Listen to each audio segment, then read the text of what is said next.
Good afternoon student.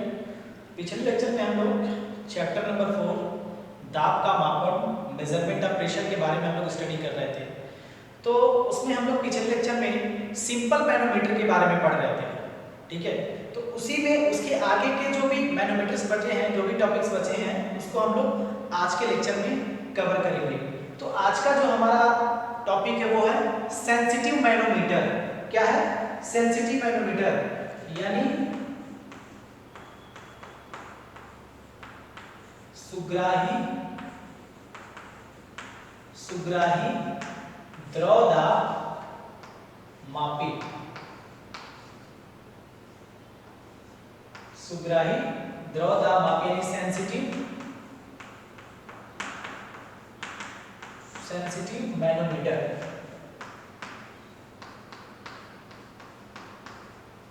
Sensitive manometer, ठीक है। Sensitive manometer, ठीक है। अब देखिए नाम से ही लग रहा है क्या, सुग्राही यानी सेंसिटिव, यानी यह मैनोमीटर बहुत ही सूक्ष्म दाब मापने के लिए क्या किया जाता है, यूज किया जाता है। यानी यह द्रव दाब मापी बहुत ही सूक्ष्म दाब मापने के लिए क्या किया जाता है, यूज किया जाता है। क्यों? क्योंकि अर्थात इसमें दाब के इस मैनोमीटर में दाब के परिवर्तन से उसकी ऊंचाई, उसके द्रव तल की ऊंचाई में वेरिएशन क्या होता है, बहुत ज्यादा होता है, ठीक है। तो इसीलिए हम इसका यूज कहां पे करते हैं, तो सूक्ष्म दाब मापने के लिए करते हैं, ठीक है। इसका आप लिखना चाहे डिफिनेशन तो लिख सकते हैं कि यह दाब मापी सूक्ष्म दाब ज्ञात करने के लिए प्रयोग करते हैं। इनका कार्य सिद्धांत यह है कि थोड़े से दाब परिवर्तन से इनके द्रव ऊंचाई में, थोड़े से दाब परिवर्तन से द्रव ऊंचाई में बहुत ज्यादा परिवर्तन होता है, ठीक है। इसमें सेंसिटिव मैनोमीटर है, ठीक है। पहली बात, ये सूक्ष्म दाब मापने के लिए मेजर करते हैं, यूज करते हैं। दूसरी बात अर्थात इनमें दाब परिवर्तन से इनके द्रव तल की ऊंचाई में क्या होता है, बहुत ज्यादा परिवर्तन होता है। अब ये दो तरह के होते हैं, जो सेंसिटिव मैनोमीटर होते हैं वो कितने तरह के होते हैं, दो तरह के होते हैं। तो कौन कौन होते हैं, तो देखिए पहला है आपका एकल स्तंभीय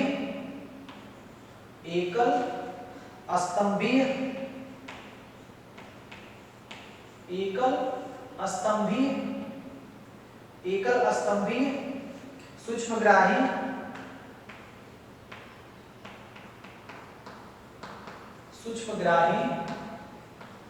द्रव दाब मापी। इसको इंग्लिश में बोलेंगे सिंगल कॉलम सेंसिटिव मैनोमीटर। इसको इंग्लिश में बोलेंगे सिंगल कॉलम सेंसिटिव मैनोमीटर। और दूसरा जो आपका है वो है आनत नलिका सूक्ष्मग्राही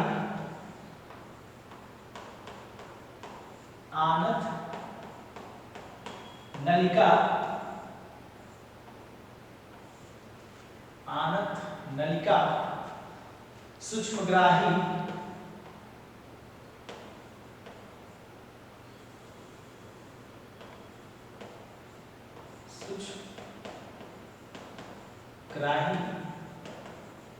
द्रव दाब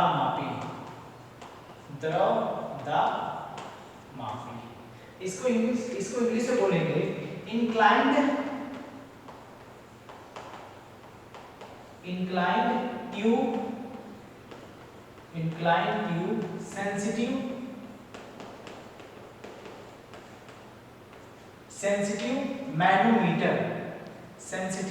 मैनोमीटर।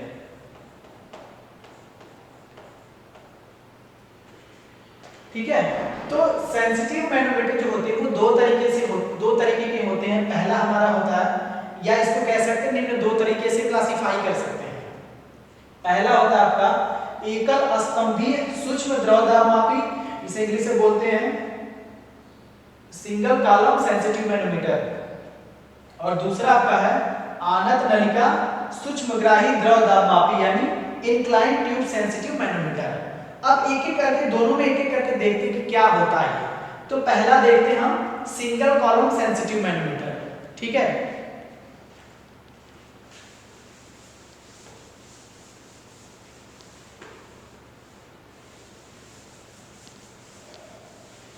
पहला हम देखते हैं क्या, single column sensitive manometer.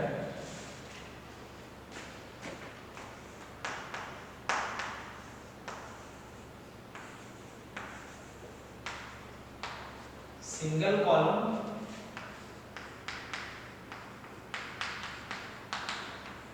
Sensitive manometer.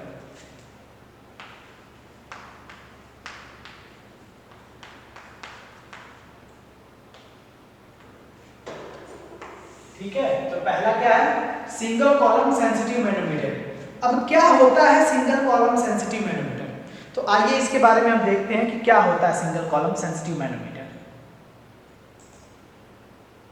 ठीक है, तो आप क्या देखिए, सिंगल कॉलम सेंसिटिव मैनोमीटर। अब क्या, क्यों इसका नाम पड़ा सिंगल कॉलम सेंसिटिव मैनोमीटर, ठीक है।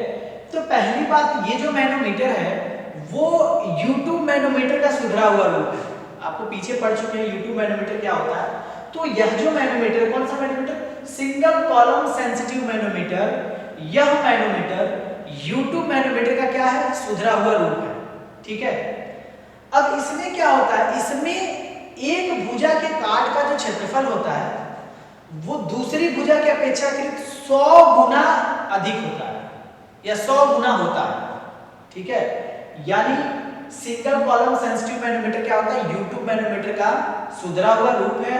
इसमें एक भुजा के काट का क्षेत्रफल दूसरी भुजा के काट के क्षेत्रफल का 100 गुना होता है। इसीलिए परिणाम स्वरूप जब इसमें दाब परिवर्तन होता है तो जिस भुजा के काट का क्षेत्रफल अधिक रहता है उसमें जो प्रेशर का वेरिएशन होता है, दाब का वेरिएशन, वो नगण्य होता है, ठीक है। जो दाब का वेरिएशन होता है वो क्या होता है, नगण्य होता है।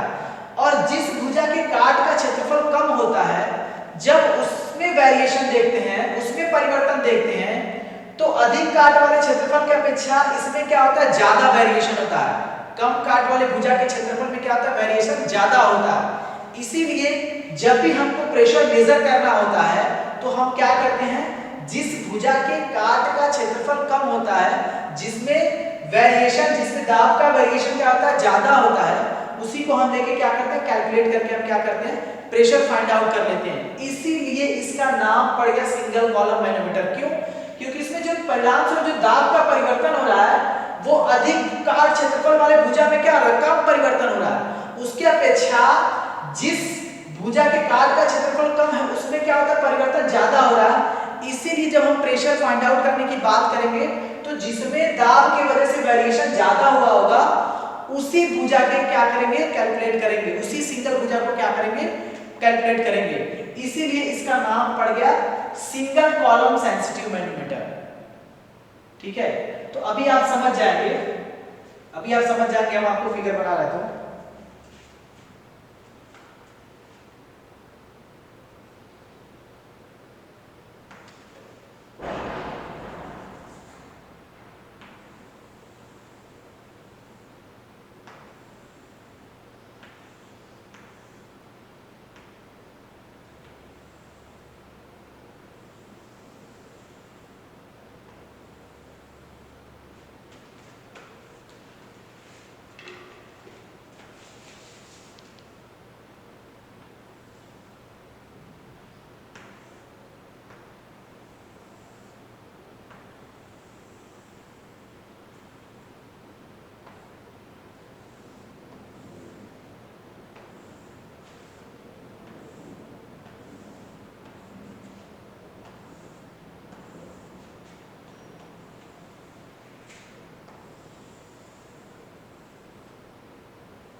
ठीक है। इसमें आपका मान लीजिए कि भारी द्रव भरा है, ठीक है, यानी इसमें क्या भरा है, भारी द्रव यानी हैवी लिक्विड भरा है, जिसकी डेंसिटी क्या है, ρ1 है, इसकी स्पेसिफिक ग्रेविटी क्या S1 है, और ये आपका मान लीजिए आपका क्या बेसिन है, ये आपका क्या है, बेसिन है, ठीक है। अब मान लीजिए यहां से और यहां तक की जो ऊंचाई है, जहां तक भरा है द्रव, भारी द्रव H1 है, और ये आपकी जो भुजा है वो कम काट वाली भुजा, कम काट वाली भुजा आपका ये है, ठीक है। ये मान लीजिए आपका पॉइंट बी है, ये आपका सी है, ठीक है।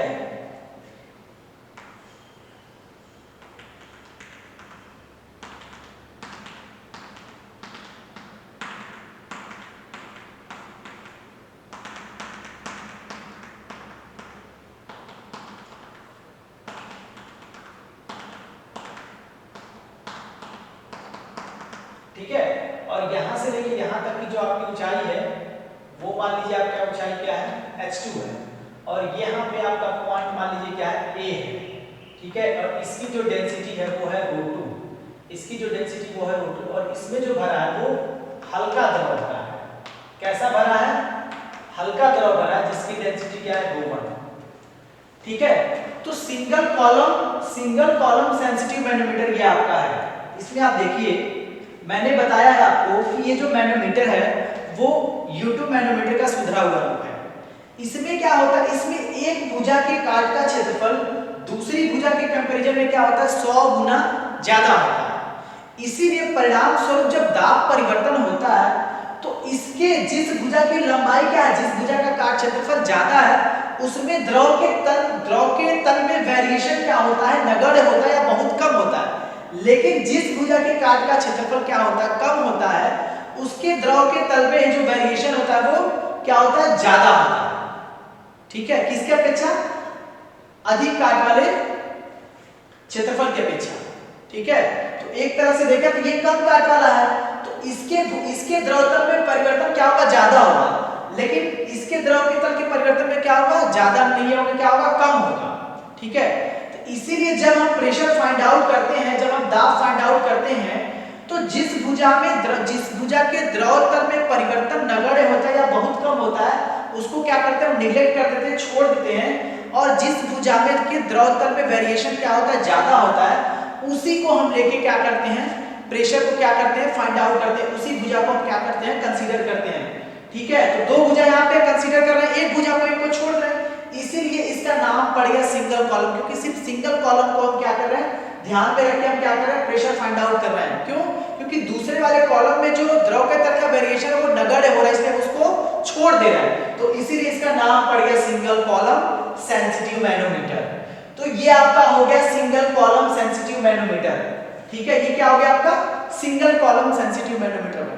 अब मान लीजिए कोई आपसे पूछे है कि C पर या फिर B पर, यानी बेसिक में द्रव के तल पर, या फिर आपसे पूछता है कि A पर दाब कितना होगा, ठीक है, तो आप कैसे बताएंगे निकाल के कि कितना दाब होगा।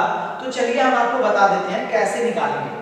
तो अगर मान लीजिए आप निकालते हैं B पर, अगर मान लीजिए आप निकालते हैं कि B पर दाब कितना होगा, अगर आपको मान लीजिए बताना हो कि B पर दाब कितना होगा, तो आप लिख सकते हैं कि ये द्रव, इस बेसिन का द्रव तल यही है, ठीक है, तो आप लिख सकते हैं कि बेसिन में द्रव तल B पर दाब, लिख सकते हैं आप बेसिन में द्रव तल B पर दाब, द्रव तल B पर दाब, यानी बेसिन में द्रव तल यही है बेसिन में, तो बेसिन में द्रव तल B पर दाब, तो B पर अगर आपसे पूछे दाब कितना होगा, तो जो इसकी हाइट होगी और जो इस लिक्विड की, इस फ्लूइड की डेंसिटी होगी वो, और इनटू ये हाइट, वही इस पे क्या होगा, B पर क्या होगा, दाब का मान होगा। तो आपसे पूछेंगे कि बेसिन में द्रव तल पर B पर दाब बताइए, तो आप कहेंगे सर ये होगा ρ1 × H1, यानी H1 इंटू रो वन, यानी H1 इंटू रो वन क्या होगा, इस B पर चाहे यहाँ पर चाहे यहाँ पर, यानी बेसिन में द्रव के तल पर B पर क्या होगा, दाब कितना होगा, H1 इंटू रो वन होगा। ठीक है, H1 इंटू रो वन होगा। अब देखिए चित्र के अनुसार अगर AB की हाइट हम क्या मान रहे हैं, H2 मान रहे हैं। ठीक है, ये हाइट आपका यहाँ तक रहेगा, ये हाइट आपका, चलिए इधर हम दिखा देते हैं, ये हाइट आपका यहाँ से लेके यहाँ तक H2 होगा। ठीक है, तो अगर हम मान लीजिए चित्र के अनुसार यदि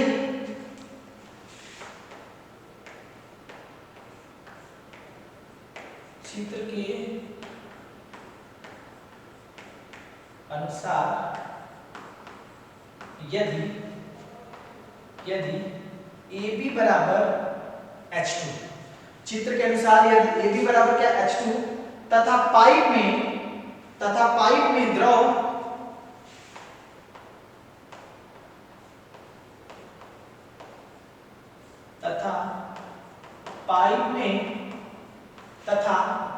में द्रव का अपेक्षित घनत्व तथा पाइप में द्रव का अपेक्षित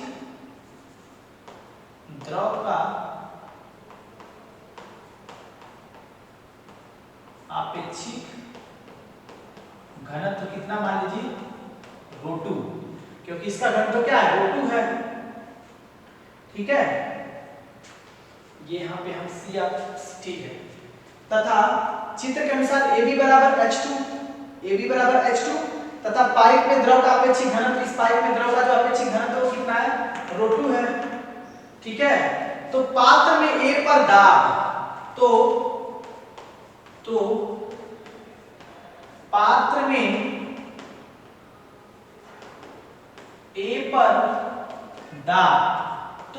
में A पर दाब होगा, तो मींस कहने का मतलब है इसमें यहाँ का दाब में से मगर यहाँ का दाब क्या करेंगे, घटा देंगे तो निकल जाएगा। तो पात्र में A पर जो दाब होगा वो होगा H1 इंटू रो वन, ठीक है, माइनस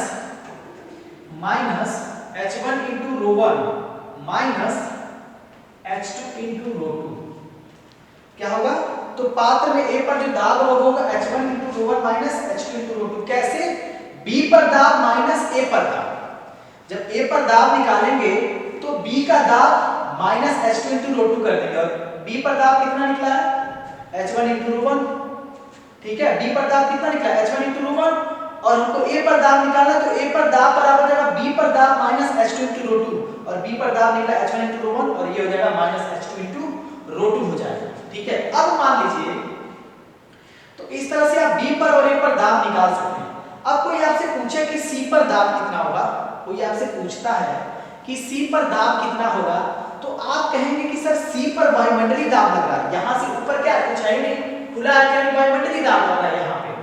ठीक है, यहाँ पे क्या लग रहा है, वायुमंडलीय दाब लग रहा है, तो वायुमंडलीय दाब का मान क्या होगा, शून्य यहाँ पे लग रहा है, तो C पर जो दाब होगा कितना होगा, शून्य होगा। C पर दाब कितना होगा, शून्य होगा। अब मान लीजिए कि यदि द्रव बहुत हल्का है, मान लीजिए इसमें जो द्रव भरा हुआ है वो बहुत हल्का है, ठीक है, तो लिख सकते हैं आप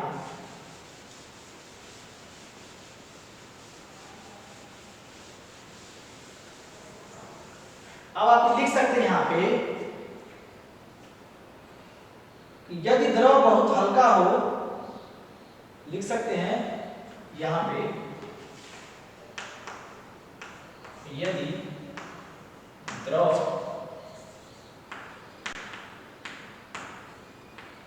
द्रव बहुत हल्का हो, अर्थात लिख सकते हैं आप, अर्थात ρ2 का मान कम है तो, ρ2 का मान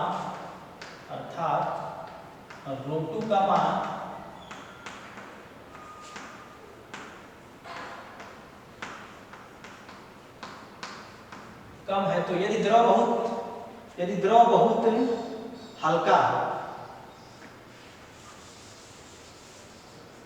यदि द्रव बहुत हल्का हो, अर्थात ρ2 का मान कम है तो कम है तो यहाँ पे लिख सकते हैं आप, √2 का मान अगर कम है तो आप लिख सकते हैं कि A पर दाब बराबर B पर दाब, और ये बराबर आपका होगा क्या, जब √2 का मान कम होगा, हल्का होगा, यानी बहुत हल्का होगा, तो √2 का मान क्या हो जाएगा, छोड़ देंगे यानी 0 हो जाएगा, तो आपका क्या होगा H1 × ρ1। ठीक है, ये कब कंडीशन, जब हम आपका इस पाइप में जो द्रव है वो बहुत हल्का है, इस ये भारी है और ये हल्का है, तो हल्का है तो इसका मतलब बहुत हल्का है, इसका मतलब इसकी डेंसिटी क्या होगी, कम होगी, तो कम होगी, तो जो आप निकाले थे A पर दाब, क्या निकाले थे, A पर दाब निकाले थे ना आप, H1 √1 - H2 √2, तो जब ये √1 का मान बहुत कम होगा, अर्थात छोटा होगा, नगण्य होगा, तो इसको क्या करेंगे, छोड़ देंगे, तो हमारा बचेगा ये वाला टर्म, तो आपका A पर दाब बराबर B पर दाब आपका क्या हो जाएगा H1 × ρ1। तो ये तो हो गया आपका सिंगल कॉलम सेंसिटिव मैनोमीटर, क्या हो गया आपका सिंगल कॉलम सेंसिटिव मैनोमीटर हो गया। ठीक है, तो आप इसके बारे में जान गए कि कैसे आप प्रेशर फाइंड आउट करेंगे, कैसे आप निकालेंगे। ठीक है, तो इसके बाद हम आपको बताते हैं इंक्लाइन ट्यूब मैनोमीटर के बारे में। ओके, ठीक है, तो आप लोग सिंगल कॉलम सेंसिटिव मैनोमीटर क्या होता है इसके बारे में आप जान गए। अब आगे इसके बाद हम देखेंगे इंक्लाइन ट्यूब मैनोमीटर के बारे में। इंक्लाइन ट्यूब सेंसिटिव मैनोमीटर के बारे में हम पढ़ेंगे।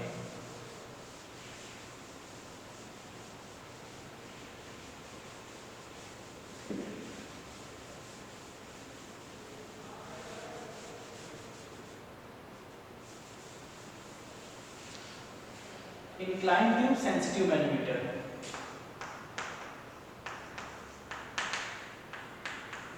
इंक्लाइंड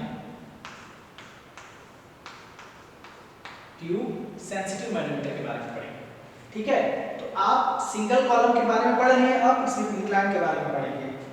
तो सिंगल, इसमें देखिए क्या होता है, सिंगल कॉलम की कम काट वाली भुजा, और सिंगल कॉलम की कम काट वाली भुजा यही थी, जैसे कि मैंने लिखा है यहाँ पे कम काट वाली भुजा। ठीक है, तो सिंगल कॉलम की इंक्लाइन, सिंगल कॉलम की जो कम काट वाली भुजा है, अगर हम इसको ऊर्ध्वाधर न रख के क्या करें, किसी कोण पे झुका दें, किसी कोण पे क्या करें, झुका दें। ठीक है, तो इसी को हम लोग बोलते हैं इंक्लाइन ट्यूब सेंसिटिव मैनोमीटर। अगर हम सिंगल कॉलम सेंसिटिव मैनोमीटर के कम काट वाली ऊर्ध्वाधर भुजा को किसी एंगल पे, किसी नत पे क्या करें, झुका दें, तो इसी को हम लोग बोलते हैं इंक्लाइन ट्यूब सेंसिटिव मैनोमीटर। अब इसको झुकाने से क्या फायदा हुआ, देखिए फिगर बना दे रहे हैं पहले इसका।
ठीक है, तो ये आपका होगा, ये पाइप है आपका, ये पाइप है आपका। तो ये आपका हो गया किसका figure, incline tube sensitive manometer. मैंने आपको बोला कि सिंगल कॉलम सेंसिटिव मैनोमीटर के कम काट वाली ऊर्ध्वाधर भुजा को, इसको कम काट वाली ऊर्ध्वाधर भुजा को, ठीक है, कम काट वाली ऊर्ध्वाधर भुजा को जब आप किसी नदी में क्या करेंगे, झुका देंगे, इंक्लाइन कर देंगे, तो इसी को हम लोग बोलते हैं इंक्लाइन ट्यूब सेंसिटिव मैनोमीटर। अब ये कितने डिग्री पे झुकाते हैं? तो कम से कम 4 डिग्री पे झुकाते हैं, कम से कम 4 डिग्री पे झुकाते हैं। अब इसको झुकाने से फायदा क्या हो गया कि इसमें जो द्रव के तल का वेरिएशन है वो और ज्यादा होगा। जब इसके दाब में परिवर्तन होगा तो इसमें जो द्रव का तल है वो बहुत क्या होगा, बहुत तेजी से या बहुत ज्यादा परिवर्तन होगा। तो इसीलिए इसका नाम पड़ गया इंक्लाइन ट्यूब सेंसिटिव मैनोमीटर, जिसका मैंने ये फिगर क्या कर दिया आपको बना दिया।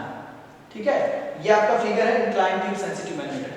अब मान लीजिए इसमें पूछे हैं कि द्रव के तल पर, बेसिन में द्रव के तल पर या फिर ए पर दाब कितना होगा, तो आप कैसे बताएंगे? ठीक है, तो देखिए सबसे पहले हम ये करें कि माना कि इन दोनों भुजाओं में, माना कि दोनों भुजाओं में द्रव के तलों में अंतर है। ठीक है, माना कि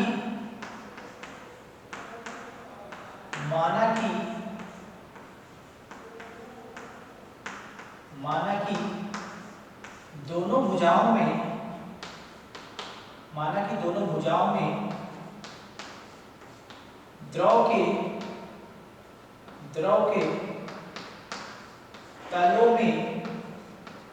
द्रव के तलों में अंतर कितना है? h है। हमने लिखा है कि माना कि दोनों भुजाओं में द्रव के तलों में अंतर h है। यहाँ पे देख रहे हैं दोनों भुजाएं हैं और दोनों भुजाओं के द्रव के तलों में अंतर कितना है? h है। ठीक है, परंतु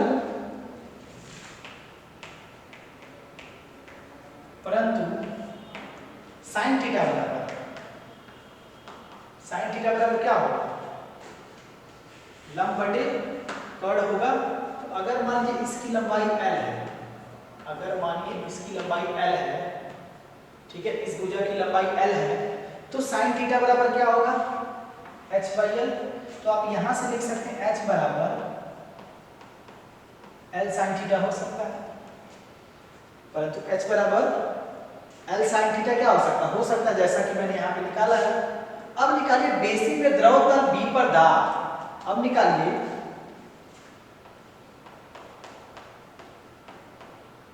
बेसिन में द्रव तल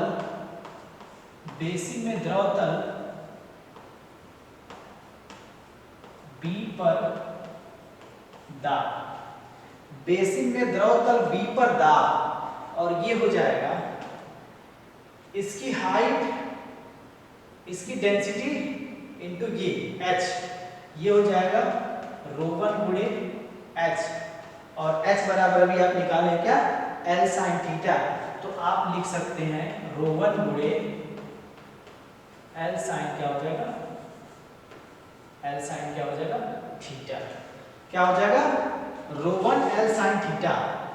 ठीक है, यानी बेसिक में द्रव तल B पर दाब कोई पूछा तो आप कहेंगे ρ1 l sin थीटा होगा। और किसके पद में? तो पानी की ऊंचाई के पद में, पानी की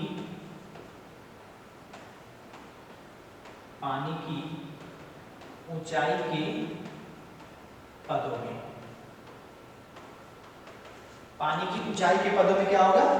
इससे जो दाब होगा B पर होगा ρ1 × l sin थीटा होगा। अब कोई पूछे आपसे कि A पर दाब कितना होगा, कोई पूछे A पर दाब कितना होगा, तो क्या बताएंगे?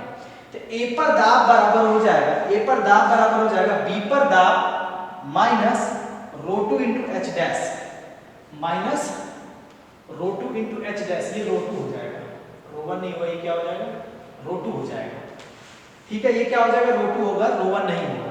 यानी ये हल्का द्रव है तो इसका डेंसिटी ρ2 और ये भारी द्रव है तो इसका डेंसिटी ρ1। तो हम ये कह सकते हैं कि A पर दाब बराबर B पर दाब। यहां से जब आप निकालेंगे,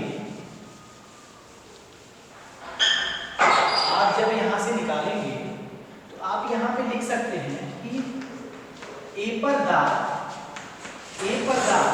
बराबर B पर दाब माइनस ये लिख सकते हैं आप ρ1 × h डैश, ρ1 × h डैश लिख सकते हैं। अब देखिए अभी आप B पर दाब निकालेंगे कितना? ρ2 × h डैश, ρ1 नहीं, ρ2 × h डैश, यानी A पर दाब बराबर होगा B पर दाब माइनस ρ2 × h डैश। ठीक है। और अभी आप बी पर दाब निकाले, कितना है, ρ1 इंटू एल साइन थीटा है, तो यहाँ पे पुट कर दीजिए।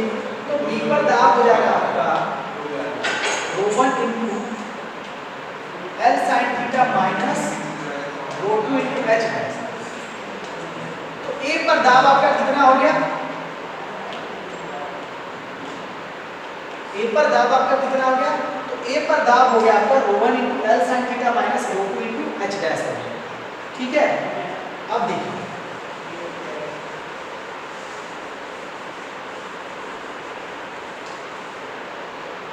ठीक है, मान लीजिए यदि पाइप में बहुत हल्का द्रव है, पाइप में क्या है, बहुत हल्का द्रव है, तो जब बहुत हल्का द्रव होगा तो इसका मतलब क्या होगा, ρ2 का मान बहुत कम होगा।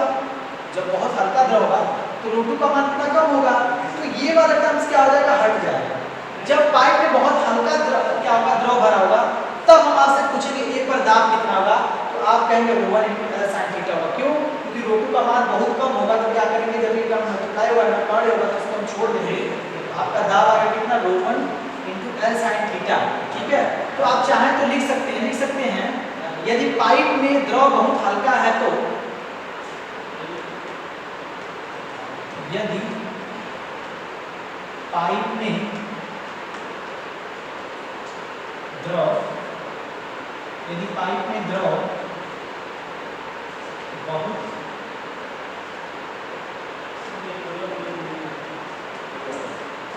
हल्का है तो ए पर दाब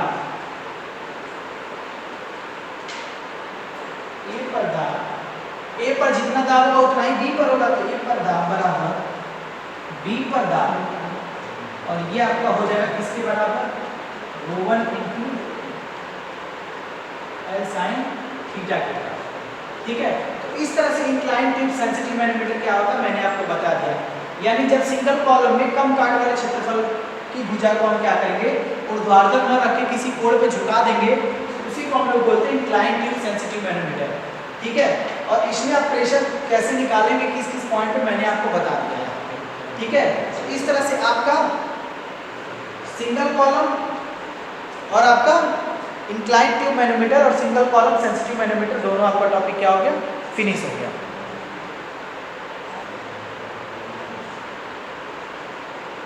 ठीक है। तो इंक्लाइन ट्यूब सेंसिटिव मैनोमीटर क्या हो गया, हमने आपको बता दिया। ठीक है। अब चलिए इसी पे बेस्ड हम प्रॉब्लम को सॉल्व कर लेते हैं, न्यूमेरिकल को सॉल्व कर लेते हैं। ठीक है।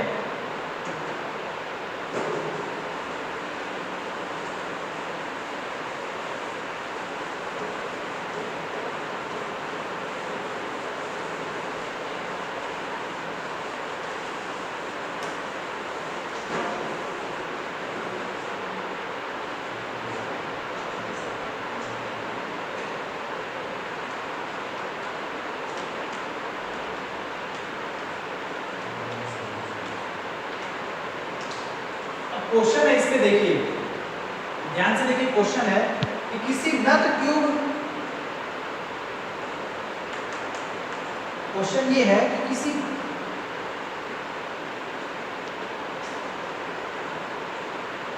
नट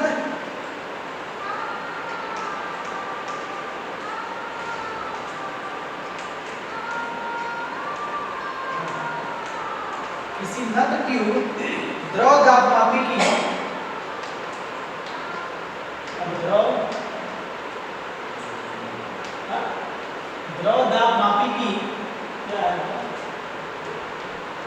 द्रव दाब मापी की नट ट्यूब का क्षैतिज से झुकाव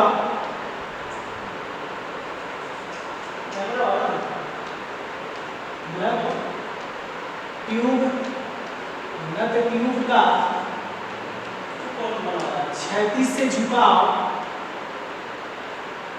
क्षैतिज से झुकाव 15 डिग्री, क्षैतिज से झुकाव कितना है, 15 डिग्री। ठीक है। कितना झुकाव है, तो 15 डिग्री। ठीक है। अब आगे क्या है, इसमें 13.6 आपेक्षिक, इसमें 13.6 आपेक्षिक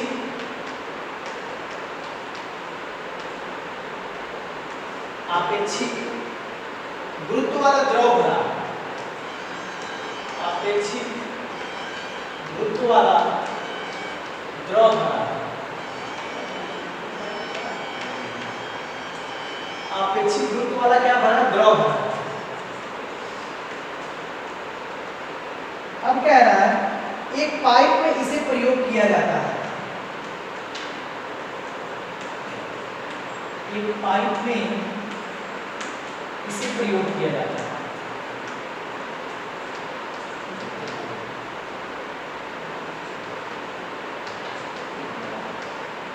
एक पाइप में इसे क्या किया जाता है? प्रयोग किया जाता है।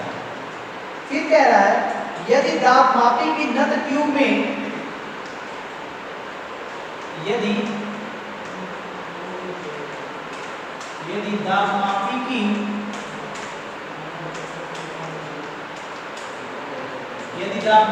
नद ट्यूब में, यदि दाब मापी की नद ट्यूब में द्रव की लंबाई 75 mm, द्रव की लंबाई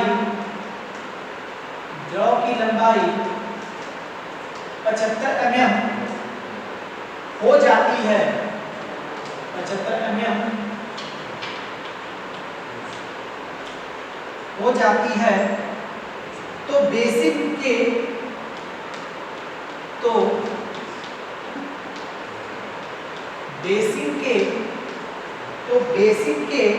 द्रव तल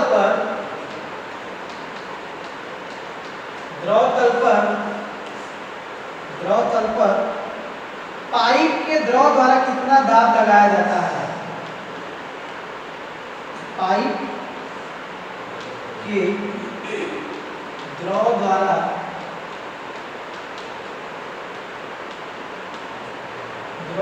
कितना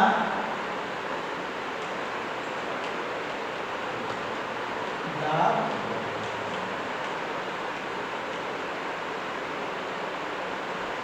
ठीक है, पाइप में इतना दाब लगाया जाता है। ठीक है, अब देखिए क्वेश्चन हमका क्या कह रहा है, किसी नत ट्यूब द्रव दाब मापी की नत ट्यूब का क्षैतिज से झुकाव कितना? 15 डिग्री है। ठीक है, किसी नट ट्यूब द्रव दाब मापी की नत ट्यूब का क्षैतिज झुकाव कितना? 15 डिग्री है।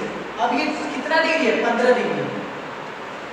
थीटा का जो मान है वो कितना? 15 डिग्री। अब क्या कह रहा है, इसमें 13.6 आपेक्षिक गुरुत्व वाला क्या भरा? द्रव भरा। यानी इसमें जो द्रव भरा है, यानी S1 जो है वो कितना है? 13.6 है। कितना है? 13.6 है।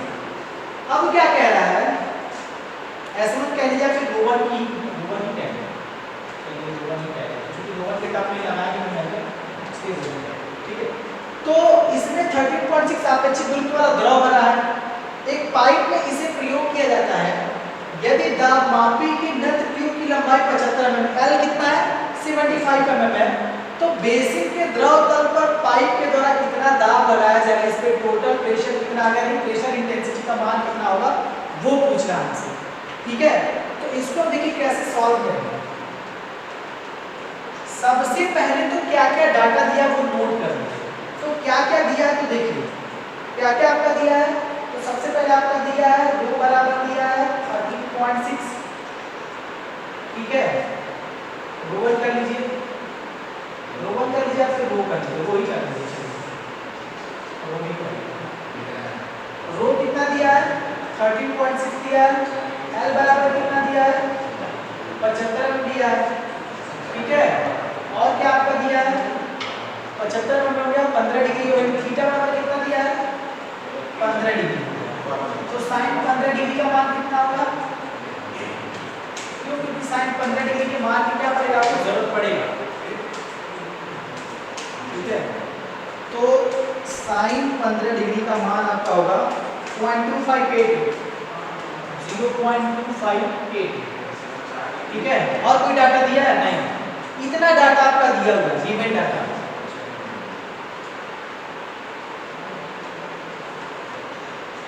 आपको ये बताना है बेसिन के द्रव तल पर पाइप के द्वारा कितना दाब लगाया जाएगा। यानी इस बेसिन का द्रव तल यही है, ये है द्रव तल। अब इस पे पाइप के द्वारा कितना दाब लगा जाए, कितना टोटल कुल प्रेशर लगेगा वो बताना है। तो कुल प्रेशर मतलब प्रेशर इंटेंसिटी बताना है, यानी दाब तीव्रता बताना है। कहाँ पे? यहाँ पे। तो सबसे पहले यहाँ पे दाब निकाल लीजिए पानी की ऊंचाई के पदों में, और फिर वहाँ पे दाब तीव्रता का फॉर्मूला लगा दीजिए। आपका क्या हो जाएगा? पानी के द्वारा कितना दाब लगेगा वो आपका निकल जाएगा। तो सबसे पहले आप तो ये करिए, यहाँ पे लिखिए कि हम जानते हैं कि बेसिन के द्रव तल पर दाब, हम जानते हैं कि बेसिन के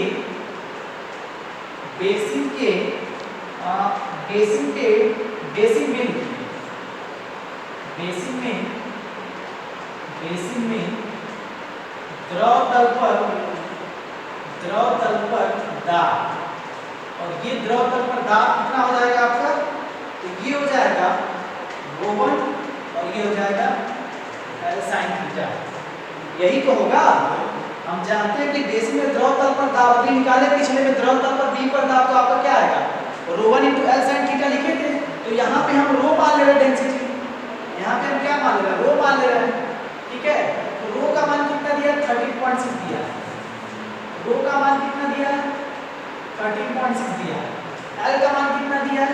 75 दिया है। और sin 15 डिग्री का मान कितना दिया है? 0.2588। जब आप इसको मल्टीप्लाई करेंगे तो कितना आ रहा है? तो कहिए 30.6 गुणे 75 गुणे 0.2588, ये आपका आ रहा है 263.97। 263.97 ये आपका आ गया mm। ठीक है, इसको अब mm आ गया 263.997 mm आया। ठीक है, तो जब आप इसको मीटर में कन्वर्ट करेंगे तो 1000 से क्या करेंगे? भाग दे देंगे। ये किसके टर्म में आया? 263.97 mm किसके टर्म में आया? तो पानी की ऊंचाई के पदों के टर्म में आया। ठीक है, यहाँ पे आप देख सकते हैं पानी की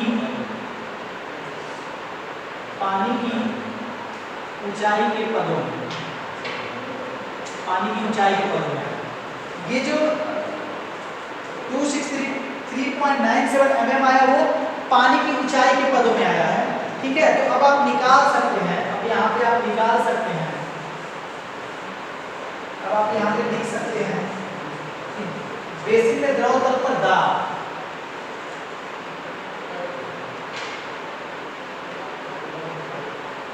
बेसिन में द्रव तल पर दाब तीव्रता, अब ये होगा C बराबर क्या होगा? ρgh। यही फॉर्मूला पढ़ते हैं हम लोग।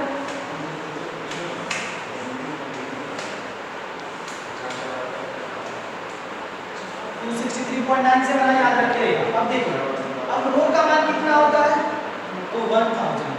जी का मान कितना होता है? 9.81। अब जो अभी आप निकाले हैं, यही तो निकाले हैं 263.97 mm। अब जो आपका बेसिन के तल पर जो दाब और पानी के जो पदों में आया वो आया है 263.97 mm। तो इस H की जगह क्या आप पुट कर देंगे? 263.97। तो 263.97, चूंकि ये mm में है तो मीटर में कन्वर्ट करने में क्या करेंगे? 1000 से भाग दे देंगे। अब जो आएगा वही आपका आंसर हो जाएगा। कितना आ रहा है? 263.97 डिवाइडेड बाय 1000 इनटू 1000। तो 1000 से 1000 आपका कैंसिल हो गया। आपका आया कितना? 9.81। ये आपका आया 2589.54 न्यूटन प्रति मीटर स्क्वायर आया। और आपको किलो पास्कल में बताना तो क्या करेंगे? 1000 से क्या करेंगे? भाग दे देंगे। ठीक है, तो आपका आएगा 2.589 किलो पास्कल। ये आपका हो जाएगा आंसर। यही आपका क्या हो जाएगा आंसर? क्यों? क्योंकि 1 पास्कल बराबर होता है 1 न्यूटन प्रति मीटर स्क्वायर। ठीक है, और 1 किलो पास्कल बराबर होता है 1000 न्यूटन प्रति मीटर स्क्वायर। तो यहाँ से आप निकाल सकते हैं। तो ये आपका क्या हो गया, प्रॉब्लम सॉल्व हो गया। ये इंक्लाइन मैनोमीटर में क्या था आपका, न्यूमेरिकल था, और ये आपका प्रॉब्लम क्या हो गया, सॉल्व हो गया। ठीक है, तो इस तरह से आप इंक्लाइन मैनोमीटर पे अगर कोई भी प्रॉब्लम आपसे पूछता है तो आप इसको क्या कर सकते हैं, फाइंड आउट कर सकते हैं, लगा सकते हैं। ठीक है।